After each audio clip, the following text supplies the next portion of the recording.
All right. Welcome back to the Sorry I'm Not Home podcast episode. Fuck, what episode is it? Because I definitely missed another week. Episode 6. Yeah. Cool, dude. Episode fucking 6. So, what does that mean? What does that mean for us as a family, as a community, for the people that keep listening? Well, for one, I hope the volume's a lot better because, I know it's been quiet as shit. But as I told you in one of the previous podcasts, I had this great fucking idea that I needed all the fucking hardware to, do a podcast. For one, I bought the soundboard, right? But the problem is I don't know how to use a fucking soundboard. So essentially, I just have been plugging in the mics and being like, I hope it's right. And I pre-listened to all the podcasts, which sounds like the most narcissistic fucking thing to listen to yourself talk for 30 minutes. But it's kind of to preview it and make sure I didn't say anything fucked up. But, yeah, they're all really, really fucking quiet. And unless you have a solid sound system or headphones that you're listening to this, you probably couldn't hear me very well. So I'm hoping that this one is better. And honestly, I'm going to take a quick break to make sure that I can hear myself. So give me a second. All right. So what felt like absolutely no time at all for you guys was a solid 15 minutes for me trying to get fucking Oliver and Maggie inside. Because, it's freezing, dude. It's November. But oh my God, it's so cold. But, so, with that aside, sounds good. Hopefully it is. Let me know. DM me. Tell me how it sounds. So what I want to talk about, and this has been fucking me up for a good amount of time, is, so, Shay and I watched the show, what the fuck was it? Living with Myself. And I don't know if you've seen this, but it has Paul Rudd, the God, Paul Rudd. Funniest dude, man. Still a solid 10 even as he gets older. But yeah, dude, so if you haven't seen this show, I don't think this is a spoiler, but if it is, my bad. It's still a good show. Watch it. It's on Netflix. But yeah, so basically the story in this is this guy has a shitty fucking life, and he hears about a place where it's like a spa, but when you come out of the spa, you're a much better you.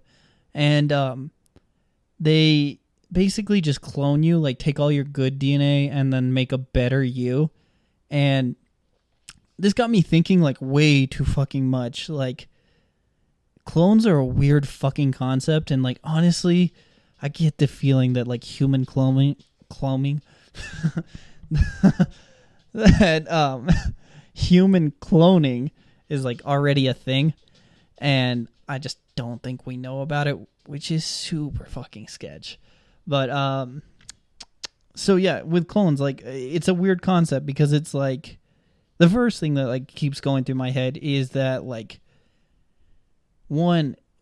okay, so your clones, it, I don't know, it doesn't come out of a womb, it comes out of a fucking test tube, right? So you're cloned. Only at that second are you clones, right? Because that's the same person as you up until that point.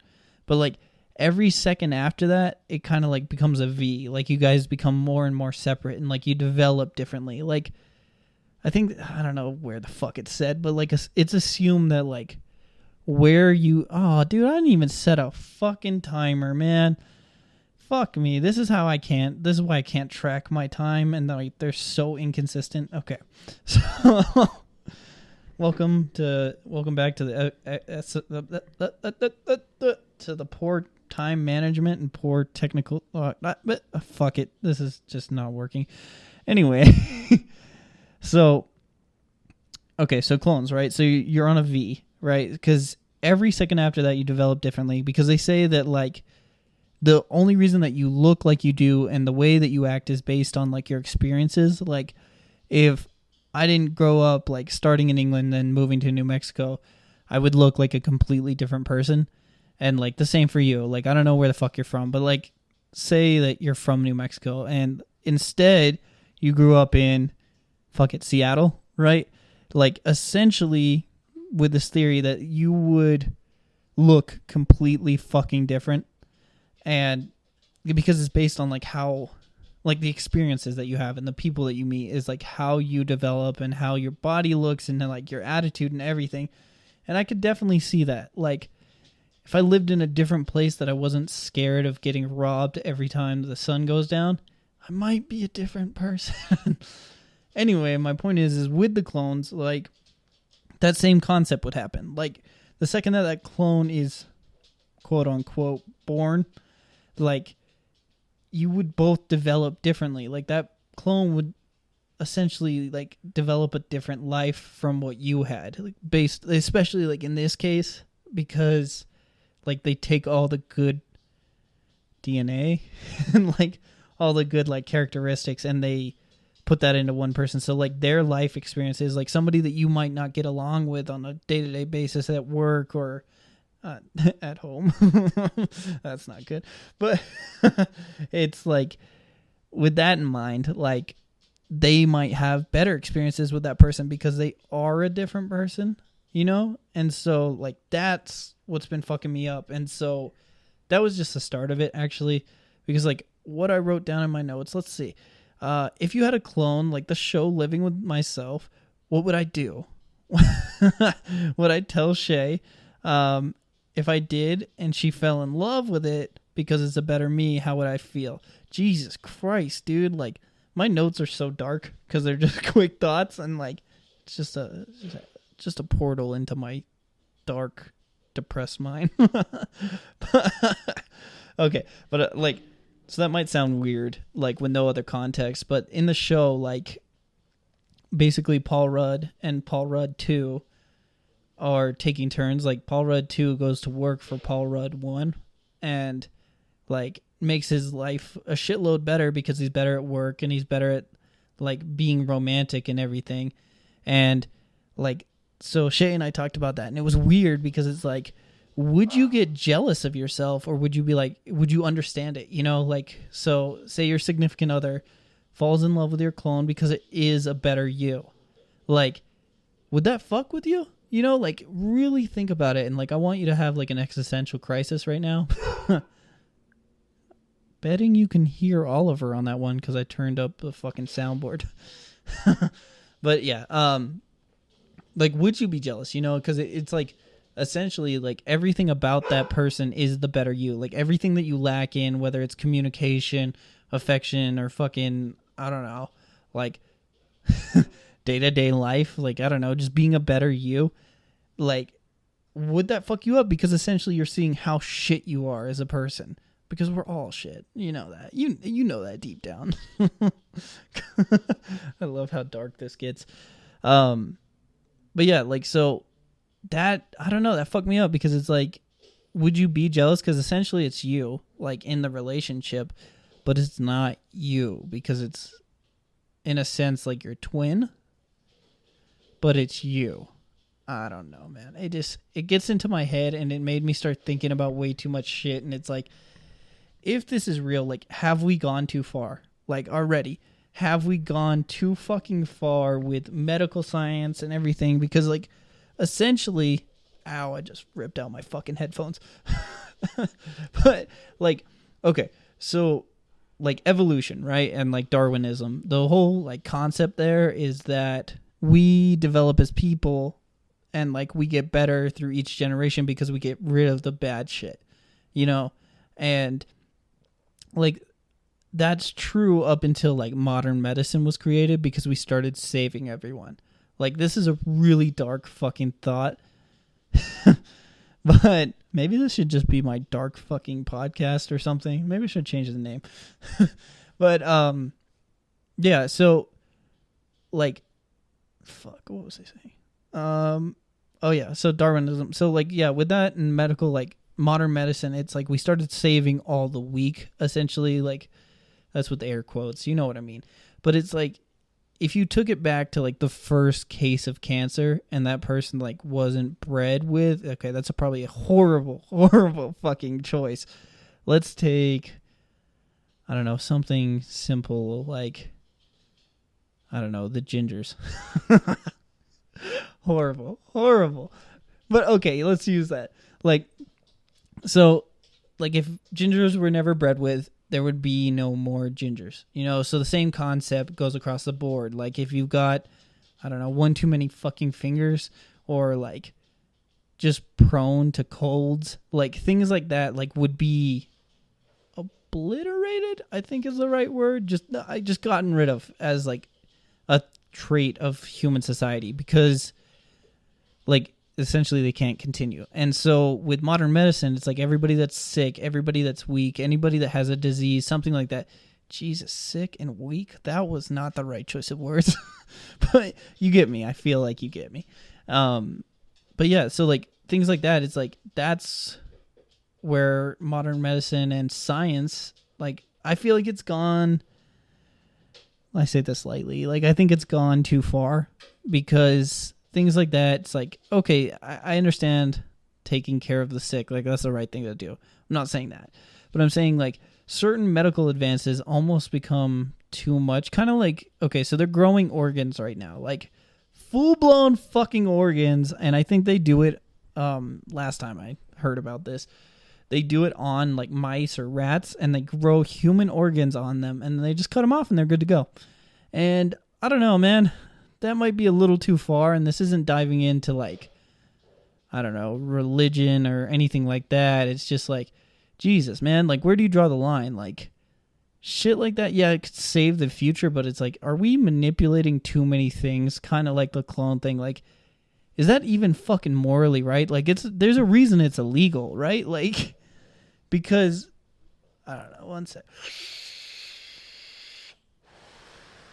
Needed a little nicotine after that thought.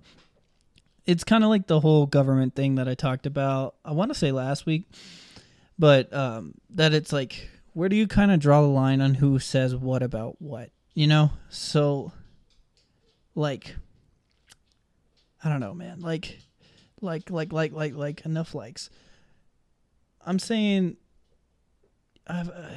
you gotta have somebody that kind of like tells you when you've gone too far, and like it can't be once you've gone too far. It's kind of like raising a kid, and like if that kid burns down a school, you're like, hey, maybe you shouldn't do that. Like, we're gonna get you off the whole fire thing, because that's not good for us, and that's not good for everybody else. Like, you have to have somebody to step in a little bit ahead of time, like Smokey the Bear style, to be like, hey, only you can prevent forest fires, so maybe you shouldn't set fucking fires, okay? It's things like that you gotta like really think about, like I don't know, like where do you draw the line in society? But it kind of plays into everything, because it's like, without technology advances, like where would we be? Take it back to like, what just kicked over my router, nice. Like take it back to the early 90s, when like internet started popping. Early 2000s is when you kind of start seeing it really take its place in the world.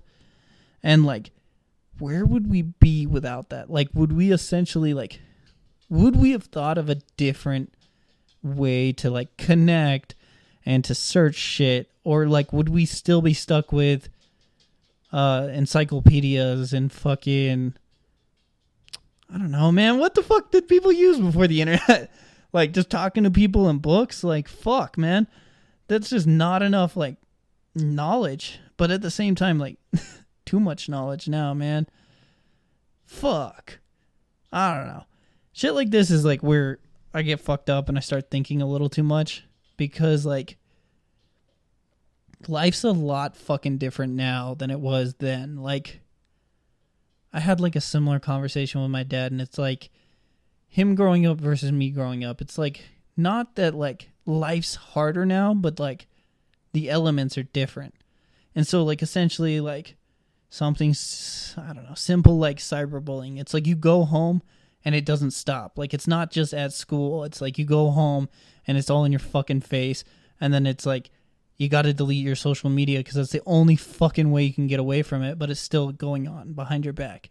So like shit like that. And then like as it goes further, that it's like, fuck, take today, man. Like all I do is watch like fucked up videos all day and like look at memes and just dark humor. And like I created a group on Facebook for fucked up memes, and if you want in, just let me know. DM me and I'll add you to the group. But like shit like that. So it's like I have a whole fucking group dedicated to just fucked up memes. And like I'm in so many other ones, and some of this shit, it's like we don't process it anymore. You know, like I don't know, take it back. Like I'm saying, before the internet, and it's like say you saw something horrific like a mass shooting or somebody this is dark. Somebody like killing themselves, right? That you fucking process it, you know? Like it would be there. That would be something that's burned into your fucking mind, you know? And yet shit like this we see on a daily fucking basis on Facebook alone, and that has guidelines and censors and everything else that could possibly be there to try to like stop shit like this, you know? But somehow like it still gets in, you know? Like things like that, it's dark, you know, but yet we don't process it the same way. Like I was saying, it's like with somebody pre-internet, if you saw that in real life, it's like that would stay with you, man. But yet on Facebook, fuck, any mass shooting, how many goddamn Snapchat videos do you see on Facebook that circulate with like dead bodies and just people who are fucking like they're gone, you know, and they're bleeding out in a Walmart parking lot or in Walmart, whatever, doesn't matter where it is. And like you watch that and you go, Jesus Christ, that's horrible. That's fucking horrible. All right, what's next? And you just keep scrolling, man. And then like, yeah, it might be there for 2-3 days and then you move on. And like, it's just a fucking memory buried in the back of your head. It's weird. Shit like that fucks me up, man. Because like we don't process anything. The amount of fucked up shit I've seen and go, damn, that's rough. And then I would walk into work and go do my job and don't think about it ever again. Like, that shit's in there. It's gotta be. You know, I bet you if you think about it, there's a lot of fucked up shit you've seen and you just don't process it the same way. So, how the fuck did I get to this point? Man, like, shit. We're talking about clones. Somehow we went from clones to fucking death. Jesus. I guess mainly my point is, like, where do you draw the line? How do you have, like, what kind of person, like, I don't know. I took this class, and this is, I don't even fucking know which class it was, man, but it was, in one of these classes, one of the big questions were, like, pertaining to the First Amendment, like the freedom of speech. Dear God, if I got that wrong, it's got to be the First Amendment, right? Welcome to America, where we don't know our rights. But yeah, so it's like, it asked you to debate that. Like, where do you draw the line between free speech and hate speech? And, like, it was this big, like, ethical versus morals, like, kind of question, because it's like, damn, like, where the fuck do you draw that line? Like, because if you draw that line, you essentially lose the free speech. But if you don't curve it, it gets out of hand, and hate speech is fucking horrible, you know? And so that was the big question. And we debated this shit for weeks, man. And like, nobody really has a good answer. It's like, because if you put any limitations on it, it's like, who's determining those limitations? Now that's the person that has freedom of speech. Like, you no longer have freedom of speech. I don't know, man. Like, I really set out to make this podcast funny, and now I just talk about weird fucking conspiracy theories and get real dark on here. So maybe this is just my way of processing shit. I don't know, man. I don't know. Let me know what you think about that. Like, I want you to talk about it. I want you to really think, like, where do you draw that limit? Because that line, because, like, I don't know. Like, oh, damn, that's loud. I don't know if you could hear that in the recording, but my phone just went off. But yeah, man. Okay, so we're getting towards the end of the podcast. So, like, one more fucking dark thing to talk about. Like, I know it's November already, but I wanted to talk about this fucking haunted house that popped up in October. And, like, this is dark, but I feel like it needs to be talked about. Like, it was going around Facebook, and it was this place called the Haunted House. I don't know what fucking stands for, but this shit was nuts, man. Like, so basically, if you made it all the way through, they'd pay you 20 grand, right? So that's like the main concept here. Remember, you're getting paid 20 grand if you make it to the end. In this post that was going around, they showed the waiver that you had to sign, and certain shit in here just stood out. So first of all, the actors can touch you, they can hit you, and like they can basically break you, right? And the only reason, like the only way that you can exit the haunted house, like once you start, you cannot exit unless you have a physical injury that is like stopping you from finishing, or such bad psychological trauma that like you cannot go on. And like to do this haunted house, you have to go through a whole interview process and like be like looked at by a psychiatrist and by a doctor to make sure that you're physically healthy enough to go through it. First of all, big red fucking flag. Anything that requires like a physical exam before doing like that, like for fun, probably not good, you know. Also in this fucking haunted house, the contract, the waiver, whatever the fuck it is, it says that like they can push nails through your hands, they can rip out a tooth. That was one that stood out to me. They can rip out a fucking tooth with no like Novocaine or anything, man. I hope that's the right one. But anyway, like shit like that, and they can beat you, and like essentially they can kill you, right? But like they're not supposed to kill you. I don't know. Anyway, nobody had made it to the fucking end, and like you look at these photos and they're awful. And it's like that's not even the biggest issue, I would say, because like yeah, hey, like 20 grand is easy money, you know, whatever. But like the problem is that there's people that want to work there. Like they're essentially being hired to torture you, and they're just regular ass fucking people. That's not good, dude. That is so not good that there's enough people out there that they can stock a full like haunted house full of people that like are willing to beat the shit out of you, torture you, make you cry, and then break you even more. Like, dude, holy shit. That's fucked up. And now let's go back to that first point. It's only 20 grand, man. Like, nobody's finished it because they either had a physical injury or psychological trauma. Like, dude, 20 grand is not worth fucking breaking you or like mentally breaking you, man. Like, I don't give a fuck how hard times are. Go stand on the goddamn corner before you like are willing to put yourself through that much fucking pain, man. And like, I don't know, like the owner, like he's been interviewed and he's like, yeah, I don't know why anybody would want to fucking do this. Like, basically I wanted to create a haunted house that was actually scary. Like I was always that guy that was like, this ain't scary, blah, blah, blah. And so I wanted to create a real scary haunted house. And I'm like, yeah, dude, you did it. But like at the same time, you just basically created a legal torture maze. Like, Jesus Christ. I don't know, man. Like I felt like I had to vent about that because I don't know, man. That's just a lot to take in. So on that happy note, I'm gonna start closing this out. I am gonna try to be more consistent. I do say every week that I'm trying to get this on iTunes, and basically that dream's dead at this point because oh my god, I can't get it approved. Also, I plan on having some guests on the next podcast. And I hope that this is more fucking consistent, dude. We'll fucking see. But yeah, follow me on my social media at Jake's Pimpin'. Check me out on YouTube or Facebook. And yeah, if you want to join my fucked up meme group, just shoot me a message. I'll throw you right in there. No problem. All right, guys. Till next week. I'll